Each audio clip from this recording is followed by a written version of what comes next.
로마서 8장 12절 말씀 우리 같은 한 목소리로 읽도록 하겠습니다. 시작. 그러므로 형제들아 우리가 빚진 자로 돼 육신을 따라 살도록 육신에게 빚지지 아니하였느니라. 오늘 저는 이 본문 말씀을 통해서 빚진 자로서의 삶이라는 제목으로 하나님의 말씀을 전하도록 하겠습니다. 구원받은 성도들을 부르는 다양한 호칭들이 있습니다. 예를 들어 어떤 것들이 있을까요? 여러분들 생각해 보실 수 있으십니까? 지난번 살펴봤던 이제 히브리서 3장 1절에 나오는 거룩한 형제들, 아니면 하늘의 부르심에 참여한 자들, 이런 것도 하나의 호칭이 될 수가 있겠고요. 또한 베드로전서 2장 9절에는 이런 호칭들이 있습니다. 선정된 세대, 왕가의 제사장, 또 거룩한 민족, 또 특별한 백성, 아주 멋지고 근사한 호칭이라고 생각합니다. 하지만 오늘 본문 말씀인 로마서 8장 12절은 이런 호칭들과 달리 다소 무거운 호칭으로 우리를 부르고 있습니다. 바로 빚진 자라고 말이죠. 구원받은 우리를 성경은 빚진 자라고 부르고 있다는 사실에 주목해 보시기 바랍니다.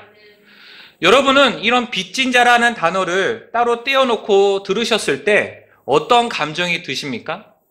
우리 마음속에서 기쁨이 넘치고 감사가 넘치고 이러십니까? 오히려 마음이 답답해 오고 또 마음이 어려워지고 이런 것들을 느끼지 않습니까?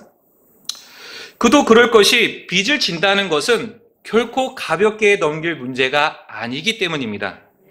지난달 9월 14일자 뉴스 기사에는 이런 사건이 실린 적이 있습니다. 수천만 원의 빚을 지은 어떤 40대 남성이 자신의 빚 문제로 10년 동안 잘 알고 지내왔던 지인을 살해한 사건이었습니다. 범인은 피해자에게 빌린 막대한 빚을 갚지 않기 위해 잘못된 선택을 하고 말았는데 피해자에게 수면제를 먹여 살해를 한 뒤에 한강에 유기해버리는 끔찍한 일을 저질렀습니다. 또 다른 곳에서 저는 이런 사례를 읽은 적이 있습니다. 남편 몰래 빚을 지게 돼 이혼의 위기에 처하게 된 50대 중년 부인의 이야기였습니다. 그녀는 평상시 돈 관리를 잘하지 못해서 자꾸만 생활비가 마이너스가 되자 남편 몰래 카드론을 사용해서 펑크난 부분을 메꾸며 살아갔습니다. 그런데 어느새 빚이 약 600만 원이 되었고 뒤늦게 이 사실을 깨닫게 된 남편은 너무나 화가 나서 이혼 요청을 하게 된 것입니다. 또 다른 젊은 여성의 사례도 읽은 적이 있습니다. 그녀는 주식으로 빚을 지게 된 남편으로 인해 공황장애까지 얻게 돼 3개월 넘게 상담과 약물 치료를 받는다는 이야기였습니다. 그녀의 남편은 남들이 다 한다면서 뒤늦게 주식을 따라하기 시작했는데 그만 주식을 하면서 그동안 모아두었던 돈을 다 잃고 마른 것입니다. 그쯤 되면 그만뒀으면 좋겠는데 그게 아니라 남편은 돈이 없으니까 대출을 받기 시작했습니다. 근데 이 대출도 막히니까 이제는 친구들한테 돈을 빌리면서까지 주식에 매달렸습니다. 곧 대박이 날 거라고 말하면서 말이죠. 그런데 결국 부부 두 사람이 벌어도 이자를 갚기 버거울 정도로 많은 빚을 지고 말았다고 합니다. 이 밖에도 오늘날 빚이 없는 사람은 찾아보기 힘들 정도로 실제로 수많은 사람들이 다양한 빚을 지고 살아가고 있습니다. 그렇다고 해서 모든 빚이 다 나쁘다 이렇게 얘기할 수는 없습니다. 왜냐하면 오늘날 같은 신용사회에서 집이나 자동차 아니면 학자금 대출을 위해서 또 이렇게 빚을 껴안는 경우가 있기 때문입니다. 심지어 그렇게나 돈이 많다고 하는 부자들도 빚이 있다는 것을 아십니까? 다만 그들과 우리의 차이점은 우리는 뭔가를 사려고 구입하려고 이렇게 빚을 진다면 그들은 투자를 목적으로 빚을 진다고 합니다. 현재 여러분은 어떤 빚을 지고 계십니까? 옛말에 외상이면 소도 잡아먹는다 이런 말이 있습니다. 농경사에서 가장 큰 재산이자 없어서는 안 될 생계수단이 바로 소인데 이런 소를 잃을 정도로 빚을 진다는 것은 정말 우리 삶에 큰 문제가 될 수 있다는 것을 말하고 있습니다.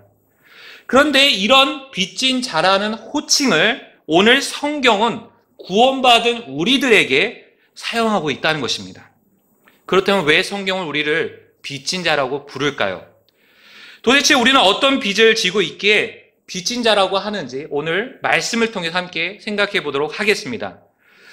그래서 저는 크게 세 가지로 정리해서 말씀을 드리려고 하는데, 첫 번째는 빚을 진다는 의미가 무엇인지 생각해 보겠습니다. 그리고 두 번째는 현재 우리는 어떤 빚을 지고 있는지 살펴보겠습니다. 그리고 마지막 세 번째는 빚진 자로서 우리는 어떤 삶을 살아야 될지에 대해서 말씀을 드리도록 하겠습니다. 그럼 첫 번째로 빚을 진다는 의미에 대해서 한번 생각해 보겠습니다. 빚을 진다는 의미에는 몇 가지로 제가 정리를 해봤는데요. 저는 크게 세 가지로 말씀드리려고 합니다. 첫 번째로 빚을 진다는 말 안에는 빌린 자가 빌려준 자에게 예속된다는 의미가 들어있습니다. 여러분들 잠언 22장 7절 말씀 한번 찾아볼까요? 잠언 22장 7절 말씀입니다.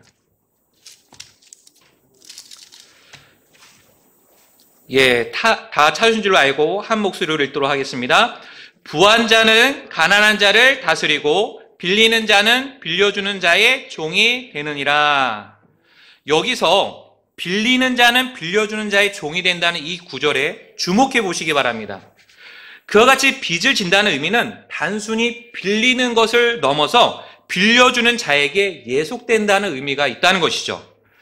그만큼 빚에 대해서 우리는 가볍게 생각해서는 안 된다는 것을 알 수 있습니다.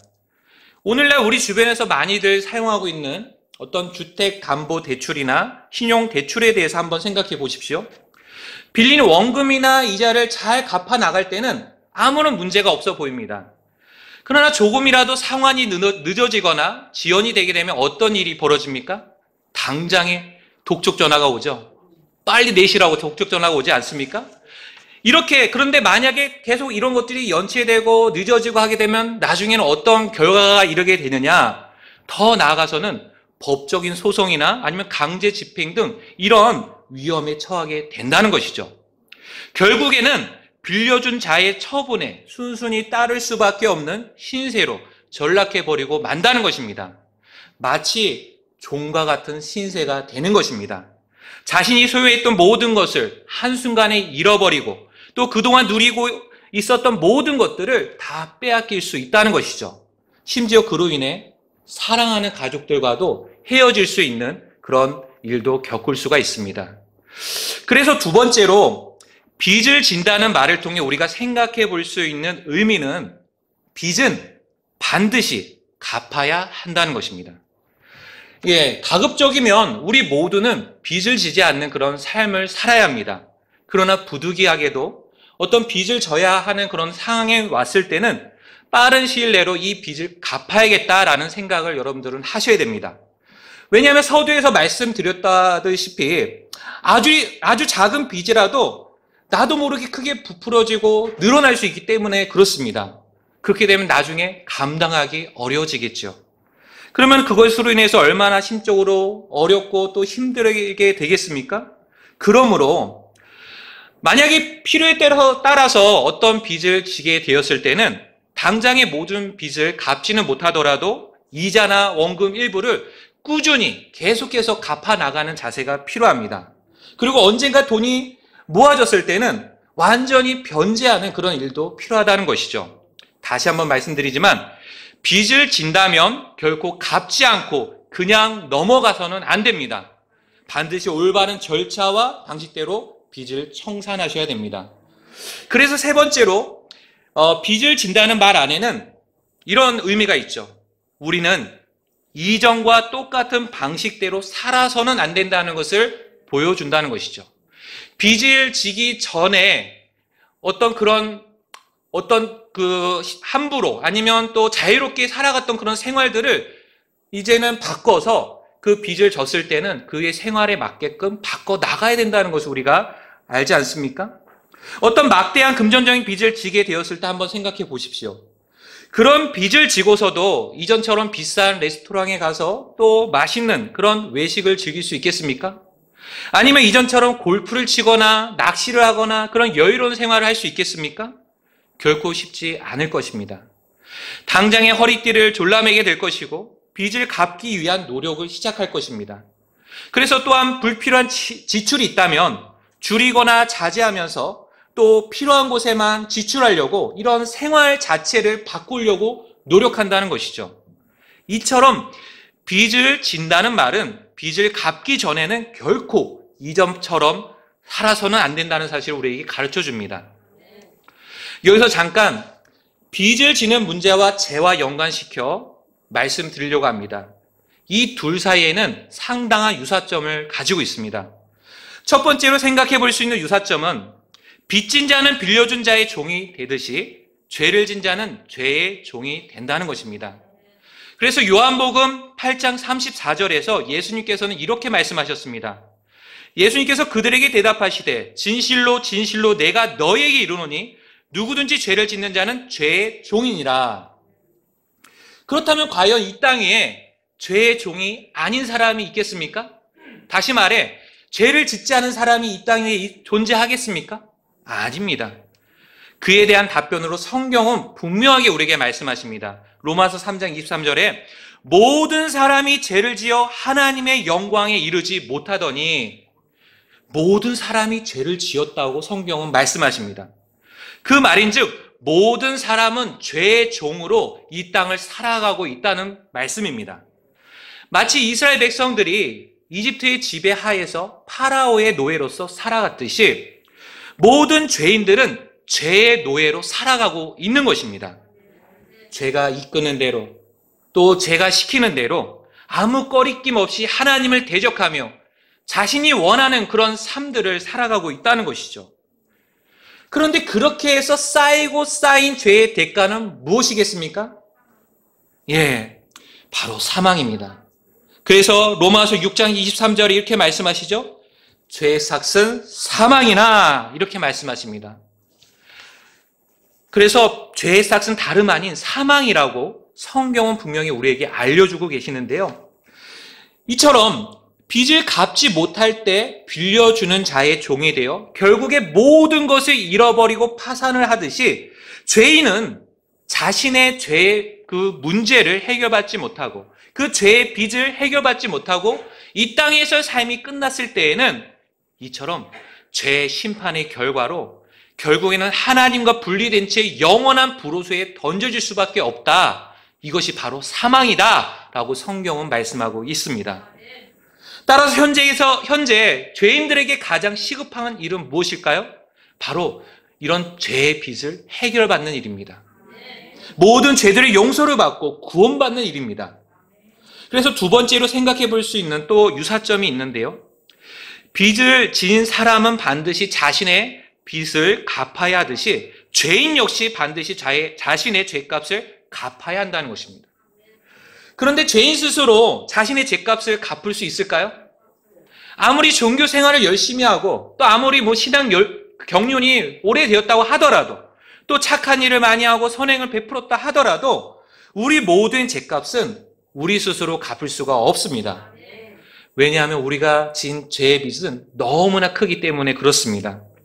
바로 이 때문에 예수 그리스도께서 이 땅에 오신 것입니다. 우리 이 엄청난 죄의 빚을 대신 해결해 주시고자 그에 따른 합당한 죄의 값을 대신 지불해 주시고자 예수님께서는 십자가에 달리신 것입니다. 그리고 예수님께서는 우리를 대신해 피 흘려 죽으시고 부활하심으로써 우리의 모든 죄값을 완전히 청산해 주셨습니다. 이 사실을 믿으십니까? 이와 관련해서 저희 가정 얘기를 잠시 또 드리려고 합니다. 저희 큰 아들 은찬이는 먹는 것을 너무나 좋아해서 늘 많이 먹는 문제로 저와 실랑이를 벌이곤 합니다. 은찬이가 먹을 때는, 그러니까 식사를 할 때는 최소한 2번을 갖다 먹습니다. 우리 교회에서 이제 오전 경배 끝나고 이제 점심 식사를 하게 되죠. 여러분들 유심히 보시게 되면 제일 먼저 내려가서 밥을 뜨는 사람이 누군지 아십니까? 은찬입니다. 그래서 은찬이가 이렇게 밥을 먹기 시작하는데 제가 이제 준비해서 내려갈 쯤 되면은 이미 이제 2번째 먹기 시작할 때가 된다는 것이에요. 은찬이가 이렇게 열심히 먹고 있다가 이제 저를 기쁘게 하는 소리를 할 때가 있습니다.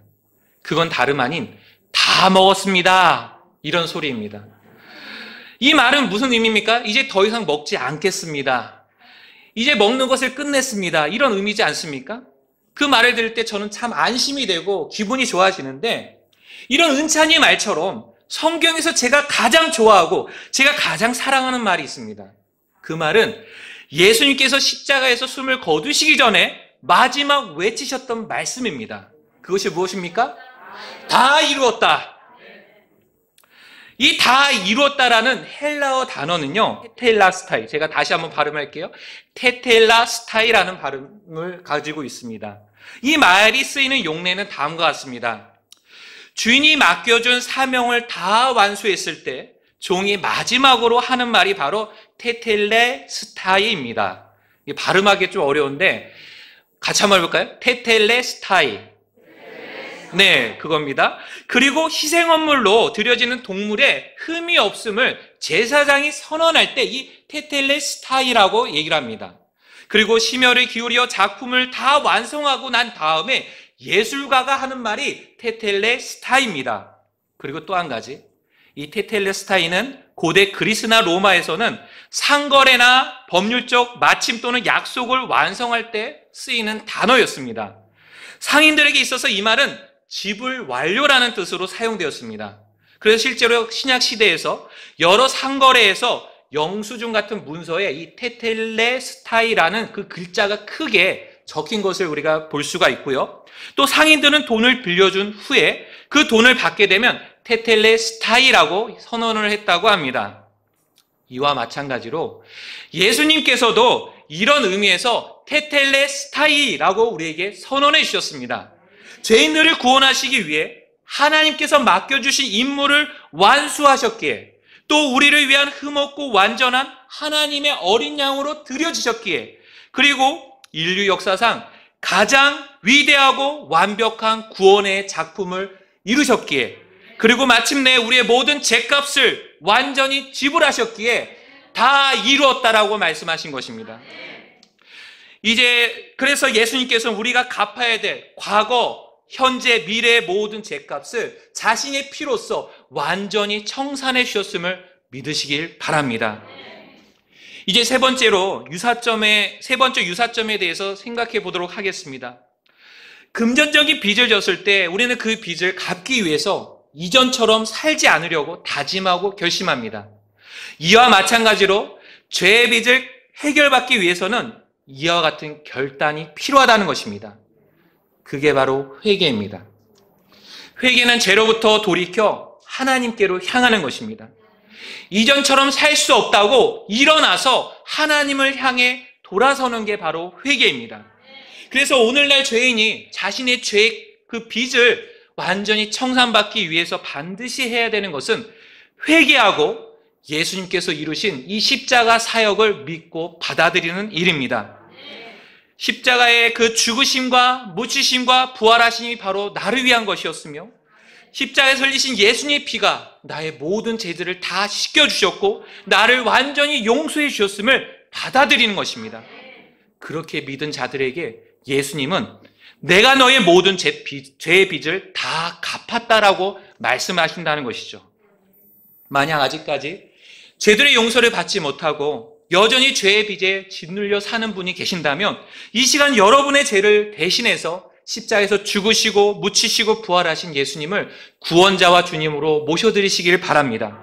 그리고 예수님의 테텔레스타이라는 이 선언이 바로 자신을 향한 것임을 확신하시기를 바랍니다.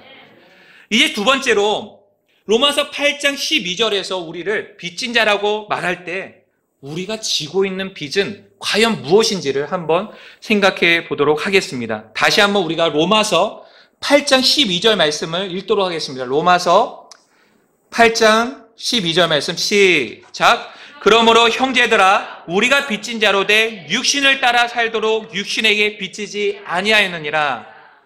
앞서 우리는 예수님을 믿고 구원받을 때 우리가 안고 있었던 모든 무거운 죄의 빚을 영원토록 또 완전히 변제받게 되었음을 들었습니다. 따라서 우리에게는 더 이상 하나님의 진노와 심판을 당할 만한 그런 죄의 빚은 남아있지 않다는 것이죠. 그러므로 로마서 8장 1절은 그리스도 예수님 안에 있는 우리에게는 더 이상 정죄함이 없다라고 선언하고 있는 것이죠. 왜냐하면 우리가 당할 형벌, 또 우리가 받을 하나님의 진노는 이미 예수님께서 십자가에서 다 당하셨기 때문입니다. 그러므로 이제 우리는 더 이상 죄의 종이 아니라 하나님의 자녀들로서 이 땅을 살아갈 수 있다는 것입니다. 따라서 이 로마서 8장 12절에서 말하고 있는 우리가 진 빚은요, 결코 죄의 빚이 될 수 없다는 것이죠. 그리고 이 구절에서 우리가 확실히 알 수 있는 또 다른 사실은요, 우리는 육신에게도 빚지지 않았다는 것입니다. 여기서 육신에게 빚졌다는 말은 어떤 의미를 담고 있을까요?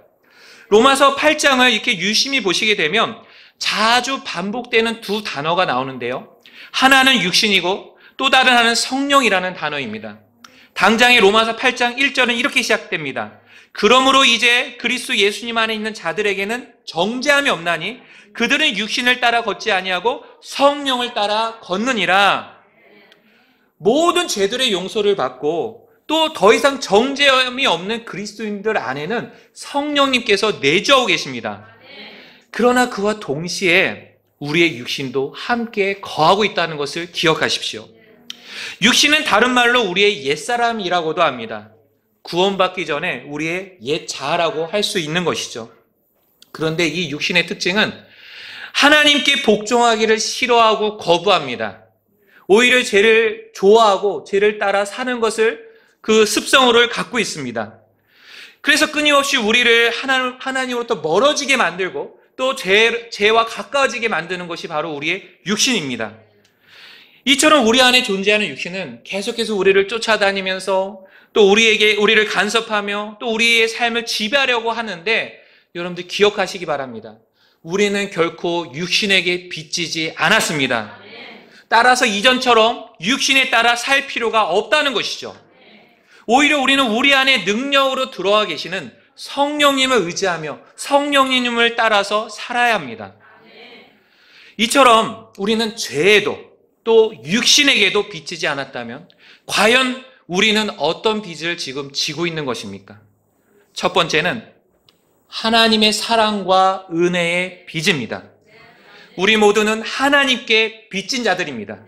그분의 영원한 사랑에 빚진 자들입니다. 또한 그분의 풍성한 은혜에 빚진 자들입니다.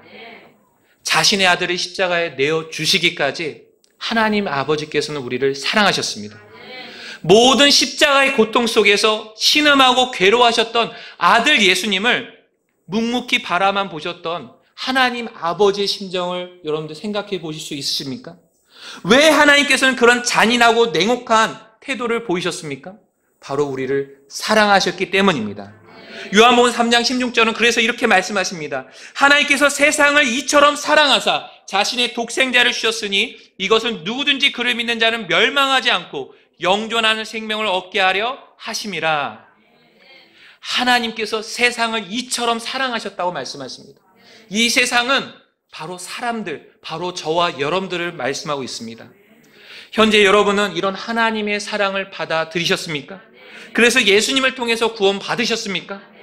그렇다면 우리 모두는 이 하나님의 사랑에 빚진 자가 맞습니다. 또한 아무 자격 없고 또 아무 공로 없는 우리가 어떻게 영원한 진노의 대상에서 하나님의 아들로 받아들여질 수 있단 말입니까? 이는 오직 하나님의 은혜로만 설명이 가능합니다. 은혜란 무엇입니까? 받을 만한 자격이 없는 자에게 베푸시는 호의입니다. 우리는 이 은혜로 말미암아 죄인에서 아들이 되었고 영원한 멸망에서 영원한 생명으로 옮겨지게 되었습니다. 우리의 인생이 바뀐 것을 여러분들 믿으십니까? 그렇다면 우리 모두는 이 하나님의 은혜에 빚진 자가 맞습니다. 두 번째로 우리가 진 빚은 복음의 빚입니다. 로마서 1장 16절은 이렇게 기록되어 있습니다.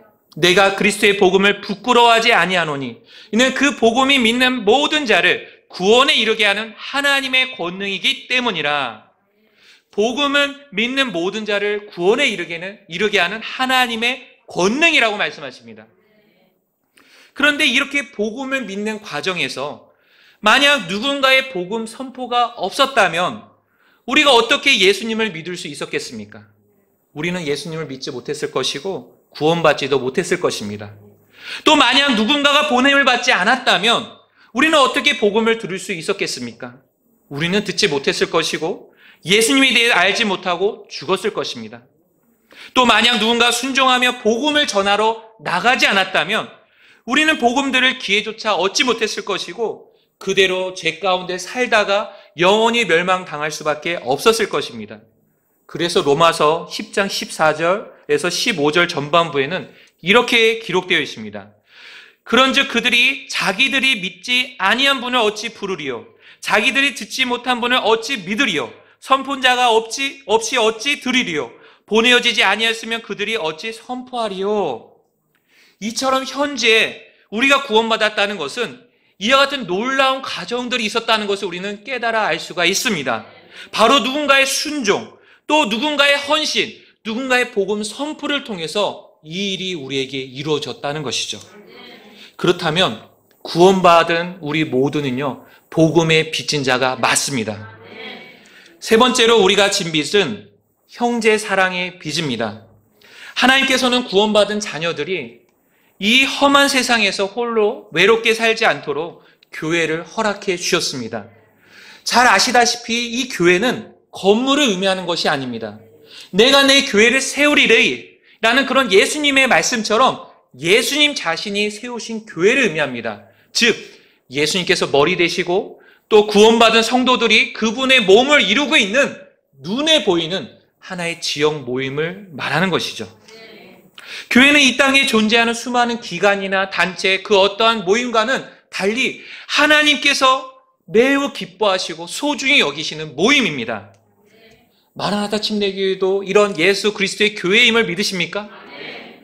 교회는 이처럼 하나님께서 우리를 너무나 사랑하셔서 우리에게 허락해 주신 그런 모임이라는 것이죠. 그렇다면 이런 예수 그리스도의 교회가 가진 가장 중요한 특징은 무엇일까요? 바로 형제 사랑입니다. 서로 사랑하는 것입니다. 그래서 히브리서 13장 1절은 우리에게 형제 사랑을 지속하라 라는 명령을 주셨습니다. 우리가 우리 옆에 형제 자매들을 사랑해야 되는 첫 번째 이유는 서로 사랑할 것을 주님께서 명령으로 주셨기 때문입니다. 그리고 두 번째 이유는 서로 사랑할 때 우리가 그리스도께 속해 있음을 세상에 드러낼 수 있기 때문입니다. 예수님께서는 요한복음 13장 35절에서 너희가 서로 사랑하면 이로써 모든 사람이 너희가 내 제자인 줄 알리라 이렇게 말씀하셨습니다. 현재 우리는 이런 형제의 사랑을 하면서 실천하면서 이렇게 살아가고 계십니까? 혹시 사랑을 주려고는 생각하지 않고 오직 그냥 받으려고만 하는 자세로 이렇게 신앙생활을 하고 있는 것은 아니신지 한번 돌아보시기 바랍니다. 형제 사랑은 서로 사랑하는 것입니다. 만약 우리가 정직하게 우리의 지나온 과거를 살펴본다면 오늘 이 자리에 있기까지 얼마나 많은 형제 사랑을 우리가 받았는지를 우리는 깨달아 알 수 있을 것입니다. 여러분이 지치고 힘들 때 따뜻한 말 한마디를 건네주며 위로해주던 그런 형제가 있지 않았습니까? 또 여러분의 어려운 처지를 듣고 함께 울며 기도했던 자매가 있지 않았습니까? 그리고 지금 이 순간에도 여러분의 이름을 불러가면서 중보하고 있는 형제 자매들이 있지 않습니까? 여러분의 모습이 부족하면 부족한 대로, 연약하면 연약한 대로 받아주고 용납해주는 형제 자매들로 인해서 하나님께 감사드리지 않겠습니까? 저는 이 점에 있어서 정말 진심으로 하나님께 감사를 드리고 우리 마라나타 침례교회에게도 감사를 드립니다. 얼마나 저와 저희 가정을 이렇게 많이 참아주시고 용납해 주시고 또 많은 사랑을 베풀어 주셨는지를 제가 알기 때문에 그렇습니다. 현재 여러분은 어떠십니까? 여러분도 그런 감사가 있으십니까? 로마서 13장 8절은 다음과 같이 우리에게 말씀하십니다. 서로 사랑하는 것 외에는 누구에게든지 어떤 것도 빚지지 말라. 다른 사람을 사랑한 자는 율법을 성취하였느니라. 이와 같이 우리 모두는 형제 사랑의 빚을 지고 있음을 기억하시기 바랍니다. 이제 마지막 세 번째로 빚진 자로서 우리는 어떤 삶을 살아야 하는지에 대해 말씀드리도록 하겠습니다. 앞서 살펴본 바와 같이 우리는 하나님의 사랑과 은혜, 또 복음, 그리고 형제 사랑의 빚을 지은 자로서 과연 어떤 삶을 살아야 할까요? 크게 세 가지로 정리해 말씀을 드리겠습니다. 첫째로 우리는 빚에 대해서 깊이 인식하며 살아야 합니다. 우리가 어떠한 금전적인 빚을 지게 되었을 때 우리가 하는 최우선적인 일은 무엇입니까? 바로 그 빚에 대해서 깊이 인식하는 것입니다. 그래서 빚을 갚으려고 노력을 한다는 것이죠. 그런데 오늘날의 문제가 무엇인지 아십니까? 이처럼 빚에 대해서 깊이 인식하는 일을 안 한다는 것입니다. 그래서 빚을 지는 문제에 대해서 전혀 두려워하지 않습니다. 여러분들 혹시 영끌족 들어보셨습니까?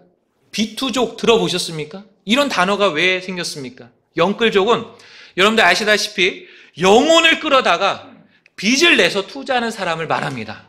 비투족도 빚을 내서 투자하는 사람을 뜻하는 용어입니다. 그런데 요즘에 이렇게 빚을 내면서까지 주식이나 코인에 투자를 많이 하는데 마이너스 수익률로 인해서 손실을 크게 입어서 빚을 갚지 못하는 사람들이 그렇게나 많다고 합니다. 이는 빚을 너무 가볍게 생각한 결과라고 생각이 드는데, 그런데 여러분, 우리도 빚진 자로서 이런 영끌족이나 비투족이 되어서는 안 됩니다. 무조건 빚만 가득 지고 깊이 인식하지 못한 채 살아서는 안 된다는 말입니다. 따라서 우리는 현재 우리가 지고 있는 빚이 무엇인지를 깊이 인식하며 살아야 합니다. 또한 두 번째로, 빚을 졌다면 우리는 이제는 이전과 다른 삶을 살아야 합니다. 한번 생각해 보십시오. 하나님의 사랑과 은혜, 또한 복음, 형제 사랑이라는 이 엄청난 빚을 왜 우리에게 주셨을까요? 만약 여러분이 엄청 많은 금전적인 그런 빚을 지게 되었다면 여러분의 삶에 아무런 변화가 없을까요? 아니죠. 당장의 변화가 생기기 시작할 것입니다. 이전과 동일하게 자신이 쓰고 싶은 대로 쓰고 하고 싶은 대로 하지 않을 것입니다. 오히려 절제하고 아끼면서 지난 삶의 패턴을 바꾸려고 한다는 것이죠. 마찬가지라는 것이죠.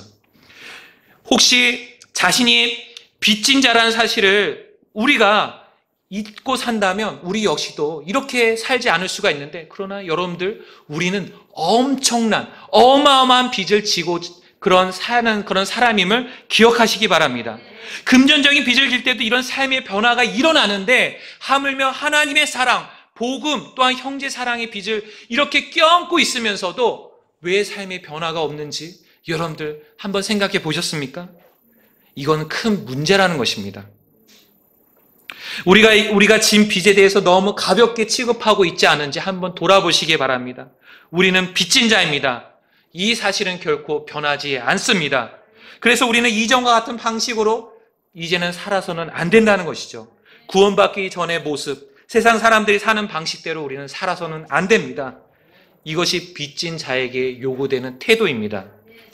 지금까지의 자신의 삶을 돌아보고 만약 아무런 변화가 없다면 이 시간 내게 주어진 빚이 무엇인지를 한번 깊이 생각해 보시고 돌이키는 시간이 되시기를 바랍니다. 셋째로, 우리는 빚을 갚아나가는 자세로 살아가야 합니다. 최근 은행 등 국내 금융기관에서 빚을 낸 뒤 갚지 않고 해외로 이민을 가버린 이른바 해외 먹튀 이주자들이 지난 10년간 3,500명이 넘는다는 뉴스를 접한 적이 있습니다. 자, 그런데 혹시 오늘날 우리의 모습도 이렇지 않은지 한번 생각해 보십시오. 놀라운 하나님의 사랑과 은혜를 받고도, 또 구원의 복음을 받고도, 또 뜨거운 형제 사랑의 그런 빚을 지고도 뭘 갚지 않고 멀리 도망치려고 하고 있지 않습니까? 물론 우리가 하나님의 사랑과 은혜의 빚을 무슨 수로 다 갚을 수 있겠습니까? 다 갚을 수 없겠죠?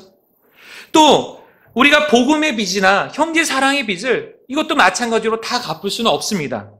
왜냐하면 이 빚은 어마어마하게 크기 때문에 그렇습니다.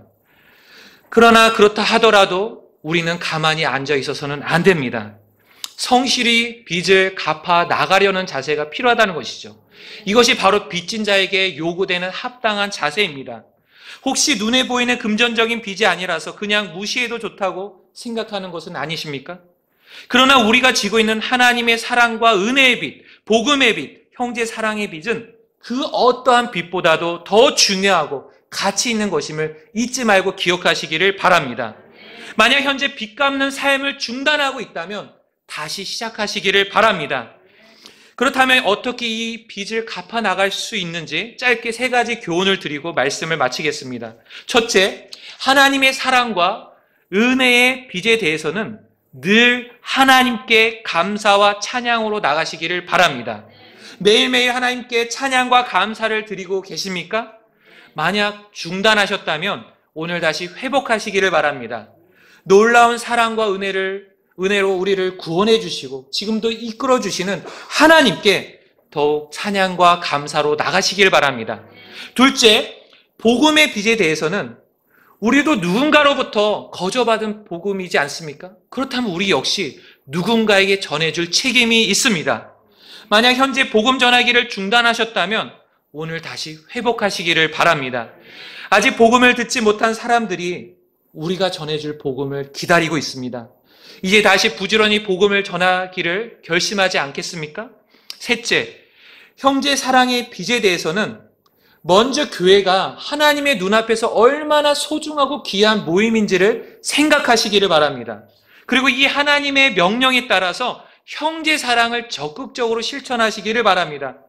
그동안 사랑받는 데만 익숙해져 있었다면 이제는 먼저 내 옆에 있는 지체에게 다가가서 그들을 섬기고 사랑하며 살지 않겠습니까? 이 시간 우리 모두가 이런 빚진 자의 삶을 살기로 결단하고 다짐하는 시간이 되기를 주님 안에서 소망합니다. 다 같이 일어서시겠습니다. 오늘 들으신 말씀에 의거해서 여러분들을 주님 앞으로 초청하려고 합니다. 오늘 성경 말씀은 오늘 우리에게 빚진 자라고 우리를 부르고 있습니다. 그렇다면 우리 남은 생애는 빚진 자로서의 삶을 살아가야 합니다. 예수 십자가의 공로로 우리의 모든 죄의 빚은 완전히 청산되었습니다. 이제 우리는 더 이상 죄의 종으로 살 필요가 없습니다. 이제 우리는 육신에 따라 살 의무가 없습니다. 오히려 우리는 하나님의 놀라운 사랑과 은혜의 빚진 자로서, 또 영원한 구원의 복음의 빚진 자로서, 그리고 또한 형제 사랑의 빚진 자로서 우리의 남은 생애를 살아가야 합니다. 오늘 이 말씀을 들으신 여러분들 가운데 주님, 저와 같은 비천한 죄인을 구원해 주셔서 정말로 감사합니다. 이제 저의 남은 삶은 저의 구원자 되신 예수님만을 높여드리며 하나님의 크신 사랑과 은혜를 잊지 않고 늘 감사하며 살겠습니다. 이런 고백할 분이 계신다면 이 시간 주님 앞으로 나아가십시오. 또한 주님, 이제 저의 남은 삶은 저의 모든 죄값을 영원토록 완전히 다 갚으신 예수 그리스도의 복음을 위해 살기를 원합니다. 아직 복음을 듣지 못하고 믿지 않는 자들에게 부지런히 복음을 전하며 살겠습니다. 이런 다짐할 분이 계신다면 이 시간 주님 앞으로 나아가십시오. 또한 주님, 제게 허락하신 귀한 형제 자매들로 인하여 감사드립니다. 이제 저의 남은 삶은 이 귀한 지체들을 더욱 사랑하며 섬기며 살겠습니다. 이렇게 기도할 분이 있다면 이 시간 주님 앞으로 나오십시오.